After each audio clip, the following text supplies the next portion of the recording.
વેરા બોરસદ ગામમાં મહિલાઓએ ધાર્મિક ભજન મંડળ બનાવીને માતાજીના આનંદ ગરબાનો ગોગા મહારાજના ગરબાને નિહાળવા માટે ગુજરાત ભરના કોટી ભક્તો આ ગરબાને પોતાના ઘરે આમંત્રિત કરે છે અને વેરા બોરસદ ગામની મહિલાઓ મંદિરમાં માતાજીના ગરબાની જોરદાર રંજન બોલાવી લોકોની ધાર્મિકતાથી ખુશીની જાગૃત કરી દે છે. પાંચકુંડી મહાયજ્ઞનો ત્યારે અહીંના રાઈઓ બહાર વિદેશમાં રહેતા હોવાના કારણે વેરા ગામનો ગરબો દેશ વિદેશમાં ફેમસ થઈ ગયો છે અને તેઓ પણ યુટ્યુબમાં ગરબાને નિહાળી શકે છે.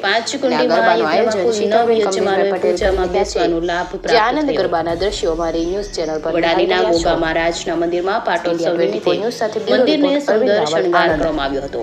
મંદિરમાં રંગબેરંગી લાઇટિંગ કરીને રોશની કરવામાં આવી હતી. મંદિરમાં આકર્ષક તોરણ લગાવવામાં આવ્યા હતા. ગોગા મહારાજના મંદિરમાં બપોરના સમયે શકરા બાપા દ્વારા સામયું કરવામાં આવ્યું હતું. આ સામયું વાજતે ગાજતે ડીજેના તાલ સાથે અને નાસિક ઢોલના તાલે સામયું કરવામાં આવ્યું હતું. ગોગા મહારાજના મંદિરમાં 29 તારીખે છેલ્લા દિવસે હજારોની સંખ્યામાં માનવ મહેરામણ ઉમટી પડ્યું હતું.